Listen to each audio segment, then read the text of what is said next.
మీ ఎలాంటి వ్యాపార ప్రకటనలకైనా వెంటనే మా ఛానల్ సంప్రదించండి. ప్రస్తుతం మనతో పాటు ప్రముఖ తంత్ర జ్యోతిష్యులు, జ్యోతిష రత్న, జ్యోతిష సామ్రాట్ చింతా రుక్మాన్ గదరావు గారు మనతో ఉన్నారు. గురువు గారితో మాట్లాడేద్దాం. నమస్కారం గురుగారు. మాతృదేవోభవ, పితృదేవోభవ, ఆచార్య దేవోభవ. ఓం నమో మాందేశ్వరాయ నమః. గురుగారు, 2025 డిసెంబర్ మాసంలోకి వచ్చేసాం మనము. సో ఈ సంవత్సరం విశేషమైన ఫలితాలు పొందిన వాళ్ళలో వృషభ రాశి వాళ్ళు కూడా ఒకళ్ళని చెప్పుకోవచ్చు. మరి ఈ ఎండింగ్ ఎలా ఉంటుంది వీళ్ళకి? డిసెంబర్ మాసం ఎలాంటి జాగ్రత్తలు తీసుకోవాలి వీళ్ళు ఓవరాల్గా? ఈ 2025 సంవత్సరం డిసెంబర్ మాసంలో వృషభ రాశి వాళ్లకు మాస ఫలితాలు చెప్పే ముందు మన తెలుగు ప్రజలందరూ కూడా ఇంగ్లీషు సంవత్సరానికి బాగా అలవాటు పడ్డారు. ఆ ఇంగ్లీష్ సంవత్సరం ప్రకారం ఈ చివరి మాసం మనం కూడా వాళ్ళకి అనుకూలంగానే మనం చెబుదాం. ఈ మాసం ఎలా ఉందో చెప్పే ముందు వృషభ రాశి గురించి కొన్ని ప్రత్యేకమైన విషయాలు మనం మాట్లాడుకుందాం. ప్రతి మాసంలాగానే వృషభం అంటే కాలపురుషుడికి 2వ స్థానం. కాలపురుషుడికి 2వ స్థానం అంటే గొంతు, భుజాలు. కాలపురుషుడు అంటే తల తర్వాత ఇప్పుడు ఒక బిడ్డ పుట్టేటప్పుడు కాలపురుషుడు పుడుతున్నాడు అనుకుందాం. ప్రతి ఒక్కరు కాలపురుషులే. ముందు తల వస్తుంది, అదే మేషరాశి. తర్వాత ఏమొస్తుంది? భుజాలకి వస్తాయి. పూర్తిగా ఆ బిడ్డ పూర్తిగా పుట్టేటప్పటికి 12 రాశుల స్వభావం, చివరికి మేన్ రాశి పాదాలతో బయట వస్తాడు. ఇది కాలపురుష తత్వం.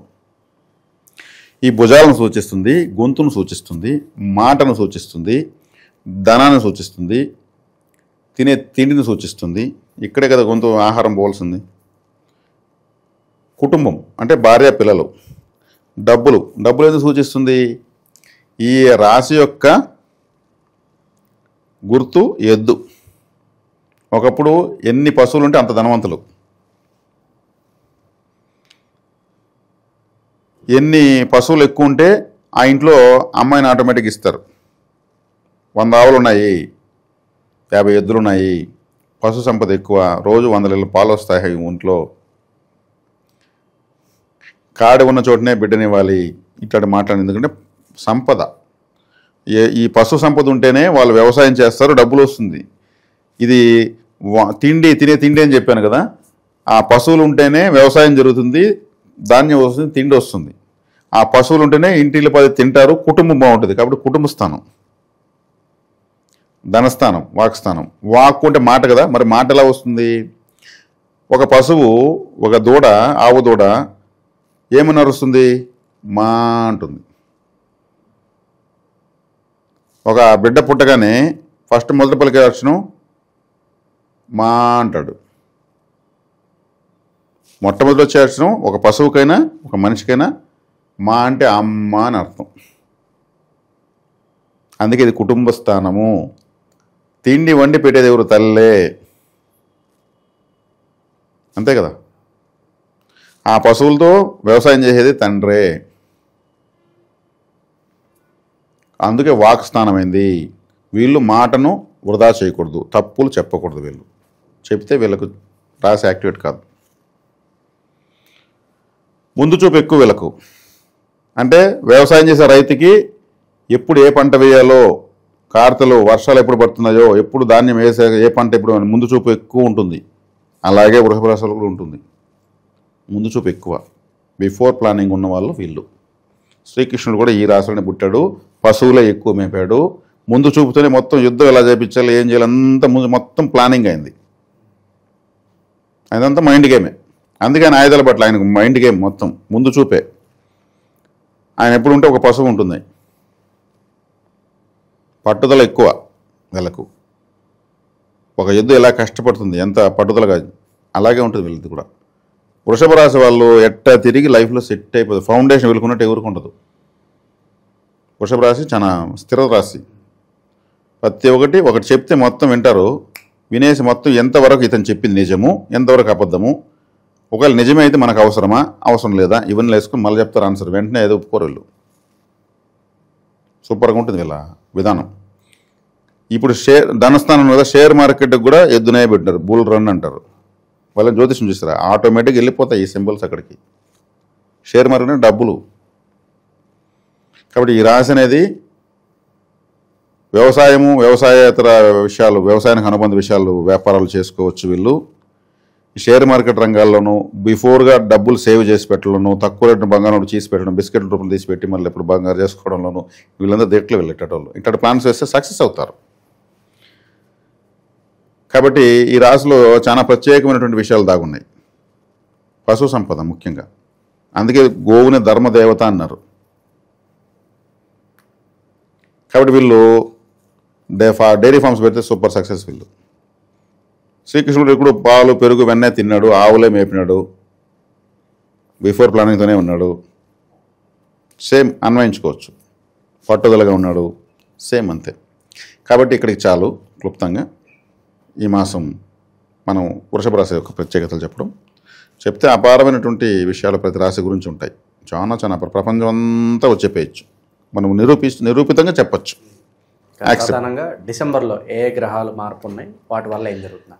ఈ రాశికి లాభంలో శనేశ్వరుడు, దశమంలో రాహువు, ద్వితీయంలో గురువు, చతుర్థంలో కేతువు, అదేవిధంగా అష్టమంలో రవి, సప్తమ అష్టమ స్థానాలపైనగా బుధ శుక్ర రవి గ్రహాలు, కుజగ్రహాలు ఉన్నాయి. ఓవరాల్ తీసుకుంటే బాగున్నట్లే. 4 కేతువు అన్కంఫర్టే, కానీ 10 రాహువు విశేష రాజయోగకారకుడు, లాభంలో శని విశేష రాజయోగకారకుడు, ద్వితీయంలో గురువు గోచారిచ్చే మంచివాడే.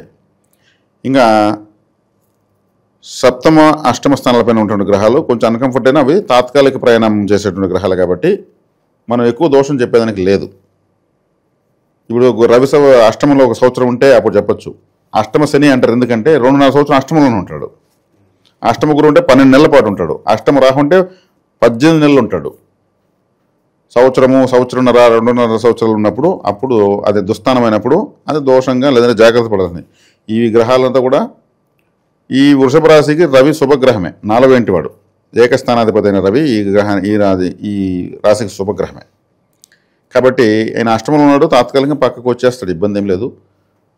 దానిపైన మళ్ళీ వర్రీగా అవసరం లేదు. కాబట్టి వీళ్ళు ఓవరాల్గా బాగున్నట్లే. మనం ఏమీ ఎక్కువ జాగ్రత్తలు కూడా చెప్పాల్సిన అవసరం ఏం లేదు. ఇక శుక్రుడు బుధుడు వీళ్ళు కూడా రవి కుజులతో కలిసిపోతున్నారు కాబట్టి వాళ్ళు పెద్దగా కూడా శుక్రుడు ఈ రాశాధిపతి, శుక్రమూఢం వీళ్ళకి పనిచేస్తుంది. శుక్రమూఢమే అంటే వీళ్ళకి ఈ రాశులు రాశాధిపతి కాబట్టి శుక్రమూఢంలో వీళ్ళు ఇప్పుడు శుభకార్యాలు పెద్దగా చేసుకోకూడదు, ఈ రాష్ట్ర వాళ్ళు చేసుకోకూడదు. ఎంత టైం పట్టవచ్చు అంటారు? అంటే మళ్ళీ శుక్రుడు కూడా తాత్కాలికమైనటువంటి ఒక 28 రోజులు 30 రోజుల ప్రయాణ గ్రహమే. ఈ రవిగ్రహము ఇంగ్లీష్ మాసం ప్రకారము 16-17 తేదీల నుంచి మిడిల్లోకి మారుతుంటాడు. వీళ్ళు మారిపోతారు, ఒక నెలన్నరకంతా దూరంగా వెళ్ళిపోతారు. విదేశాల్లో పరిస్థితి ఒకప్పుడులా లేదు గురుగారు, చాలా వరకు ఇబ్బందికరంగా ఉంది. ఇప్పుడు ఈ ప్రయత్నాలు బాగుంటాయి అంటారా? వృషభ రాశి వాళ్ళకి విదేశాలు కలిసి రావు. ఫస్ట్ పాయింట్, వీళ్ళు విదేశాలకు వెళ్తే అందరిలాగా పెద్దగా సాధించలేరు. వీళ్ళు పెద్దగా కూడా వెళ్ళరు నాకు తెలిసినంత వరకు. అక్కడ పోయి 10 రూపాయలు సంపాదించేది ఇక్కడ 2 రూపాయలు సంపాదించి 2 ఒకటే అనే సామెతలు చెప్పేవాళ్ళు వృషభ రాశి వాళ్ళు. సొంత ఇంటిని సొంత ఊరిని నమ్ముకొని జీవితంలో అసాధ్యాలు సుసాధ్యం చేసేటువంటి జాతకులు ఎక్కువ వృషభ రాశిలో ఉంటారు. ఒకవేళ వృషభ రాశి వాళ్ళు వెళ్ళి, వృషభ లగ్నం వాళ్ళు వెళ్ళి అక్కడ చాలా సమస్యలు పడుతూ నాకు చాలామంది ఫోన్లు చేశారు. నాకు నైట్ అయితే ఎక్కువ ఫారెన్ కాల్స్ వస్తాయి, అది తెల్లారుతుంది కాబట్టి. చూస్తే వృషభ లగ్నం వాళ్ళు, వృషభ రాశి వాళ్ళు ఉంటారు. మేము ఒకటి అనుకొని వచ్చే మీకు కూడా జరుగుతూ ఉందంటారు. విదేశం వీళ్ళకి పనికిరాదు. ఫారెన్ ఇప్పుడు ఏదో గల్ఫ్ కంట్రీస్ కూడా వెళ్తారు ఒంటిలో గొర్రెల మేపేదానికి. అక్కడ వాళ్ళు చాలా ఇబ్బంది పడి వాళ్ళని వీళ్ళు అడుక్కొని యూట్యూబ్లో, ఫేస్బుక్లో, ఇన్స్టాగ్రామ్స్లో పెట్టి మళ్ళీ ఫ్లైట్కి ఏదో వస్తూ ఉంటారు. వాళ్ళు వృషభ రాశి వృషభ లగ్నంలో ఎక్కువ ఉంటారు. వీళ్ళు వృషభ రాశి వాళ్ళకి విదేశాలు పనికిరావు. వీళ్ళు కాబట్టి పోయి టూర్లాగా పోయి వచ్చేయచ్చు. కాబట్టి విదేశాలకు సంబంధించి వీళ్ళు ఏం అడగాల్సిన పని లేదు, నేను చెప్పాల్సిన పని ఏం లేదు, చెప్పేసాను. కంఫర్ట్గా ఉన్నాయి గ్రహాలు. వీళ్ళకైతే ప్లానింగ్ బాగుంటుంది. తెలివితేటలు ఉండే వాళ్ళు కష్టాలు ఉన్నాయి కానీ తెలివిగా తప్పించుకుంటారు, పోగలుగుతారు. కొత్త సంవత్సరం ఎట్లాగన్నా సరే ఏ అన్నా కొత్తగా వ్యాపారాలు పెట్టాలనుకుంటారు. దేనిలో ఇన్వెస్ట్మెంట్స్ కొంచెం లాభదాయకం అంటారు? షేర్ మార్కెట్లు బాగుంటాయి. ఎందుకంటే ఈ షేర్ మార్కెట్ అంటేనే ఈ రాసే సింబలే. అదేవిధంగా వ్యవసాయ రంగం సంబంధించినటువంటివి పెట్టచ్చు. ఇంకా షేర్ మార్కెట్లో కూడా ఎక్కువ వీళ్ళు అనలైజ్ బాగా చేసుకుంటారు. వీళ్ళకి అనలైజ్ ఉంటుంది. నేను సలహా ఇవ్వాల్సిన అవసరం ఏం లేదు. వీళ్ళు బాగా అనలైజ్ చేసి దేనిపైన పెడితే బాగుంటుంది పెట్టుకోగలరు. అదేవిధంగా వీళ్ళు ఇండస్ఇండ్ బ్యాంక్లో అకౌంట్ ఓపెన్ చేసుకోవచ్చు. ఇండస్ఇండ్ బ్యాంక్ వచ్చి ఎద్దు సింబలే. ఎద్దు తలే ఆ బ్యాంక్ యొక్క సింబల్. ఆ మృగశిర నక్షత్రం ఈ రాశిలోనే స్టార్ట్ అవుతుంది. మృగశిర అంటే ఏమి? జంతువు యొక్క తల. వృషభం అనేది ఏమి? అదే సింబల్ కదా, ఇండస్ఇండ్ బ్యాంక్ ఉంది, ఓపెన్ చేసుకోవచ్చు, మృగశిర నక్షత్రం చేసుకోవచ్చు. కాబట్టి వీళ్ళకి ఓవరాల్గా బాగానే ఉందండి. విదేశాలకు అయితే సంబంధించిన వ్యవసాయానికి సంబంధించినటువంటి విషయాలు, తర్వాత ఎత్తుకుంటే షేర్ మార్కెట్ సంబంధించిన విషయాలు, వస్త్రాలు వస్త్ర వ్యాపారాలకి ఇప్పుడు శుక్రమూఢం ఉంది కాబట్టి కొంచెం జాగ్రత్త తీసుకోవాలి. శుక్రుడు మూఢంలో ఉన్నారు, మూఢం తర్వాత చేసుకోవచ్చు. ఆరోగ్యపరంగా అంతా ఓకే అంటారు? ఆరోగ్యపరంగా వీళ్ళకి స్ట్రెంగ్త్ బాగుంటుంది. ఇప్పుడు ఒక ఎద్దు ఎలా ఉంటుంది? పిల్లకి కనిపిస్తుంది, దానికి కాళ్ళు స్ట్రెంగ్త్గా ఉంటాయి, భుజాలు. ఎద్దు చూస్తున్నట్టే అది పరమేశ్వరుడి ఎదురుగా ఉండే నందీశ్వరుడు, అది ఎప్పుడు బలహీనం కనిపించదు. వీళ్ళందుకే నేను చెప్పింది వీళ్ళకి ఫౌండేషన్ ఎక్కువ అని అన్నాను చూడండి. దానికి కారణము ఈ యొక్క రాశి యొక్క స్వరూపము జంతు కారకత్వమే. పశు సంపద ఎక్కువ ఉంటే వాళ్ళు ఒకప్పుడు రాజులు కొన్ని డిబేట్లు పెట్టేవాళ్ళు ఋషులకు కవులకు. ఈ ఎవడు గెలిస్తే వాళ్లకు 100 ఆవులు ఆ కొమ్ములకు బంగారు తొడుగులు వేసి బహుమతిగా ఇచ్చేవాళ్ళు. ఇప్పుడు కూడా జల్లికట్టు తమిళనాడు ఫేమస్, కార్లు గిఫ్ట్లు ఇస్తారు ఆడ.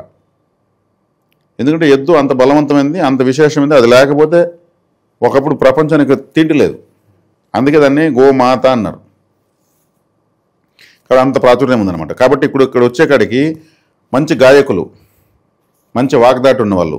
వాగ్దాటి అంటే వాగ్దాటి, వాక్చాతుర్యము, వాక్పటిమ, వాక్శుద్ధి, వాక్సిద్ధి 5 స్టేజ్లు ఉంది. మాటకు 5 స్టేజ్లు ఉంది. అంతా వాగ్దాటి, వాక్చాతుర్యము, వాక్పటిమలో ఉంటారు. వాక్శుద్ధి, వాక్సిద్ధి ఉండేవాళ్ళు తక్కువ, వాళ్ళే ఋషులు. కాబట్టి మీరు మాటను డెవలప్ చేసుకోవాలి. వీళ్ళు అబద్ధాలు చెప్పకూడదు. బాగా వాదించే లాయరు, అద్భుతం ప్రసంగాలు ఇచ్చే ఒక పొలిటీషియను, ఒక లెక్చరరు, ఒక మన యూనియన్ లీడరు, వీళ్ళంతా మాట ఉంటేనే కదా. వృషభరాశి ప్రభావం బాగుండాలి. ప్రపంచంలో ఎవరికైనా సరే వృషభరాశి ప్రభావం లేదు, మూకోళ్ళకి పుడతారు, అంతే కదా. కాబట్టి తప్పుడు సాక్ష్యం చెప్పకూడదు. వీళ్ళు మంచి గాయకులు కావాలంటే శుక్రుడు, కళ్ళకి అధిపతి శుక్రుడు ఇక్కడే ఉన్నాడు. ఇవి వీళ్ళు చేసుకోవాల్సినవి. ఈ మాసం వీళ్ళకి ఎటువంటి ఇబ్బంది అయితే ఏం లేదు. శుక్రమూఢం పోయిన తర్వాత అన్నీ చేసుకోవచ్చు. కొంచెం వీళ్ళకి రెస్ట్ పీరియడ్ అనుకోండి, అంతే. చాలామంది అడుగుతున్నారు ఈ రోజుల్లో ఎక్కువగా శత్రువులు ఎక్కువగా ఉన్నారు గురుగారు, నరఘోష నరదిష్టి విపరీతంగా పెరిగిపోతుంది, కొంచెం దీనికి శాశ్వత రెమెడీ ఏదన్నా?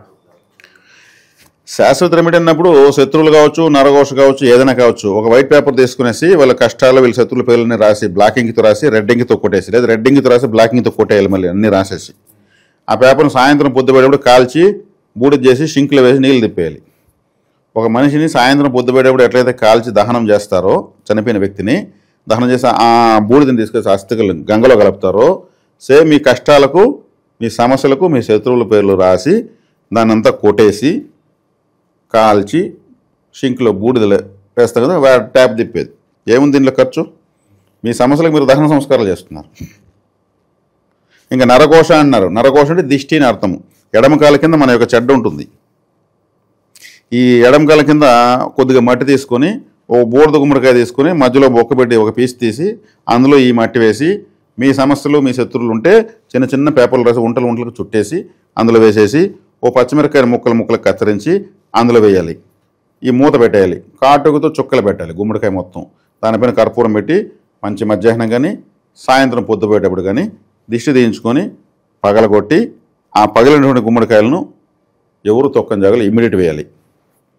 తలస్నానం కంపల్సరీ చేయాలి. ఇది అమావాస్యకు ఒకసారి, లేదు నెలకు 2 సార్లు చేసుకోవడం మంచిది. మధ్యాహ్నం కానీ సాయంత్రం కానీ చేయాలి.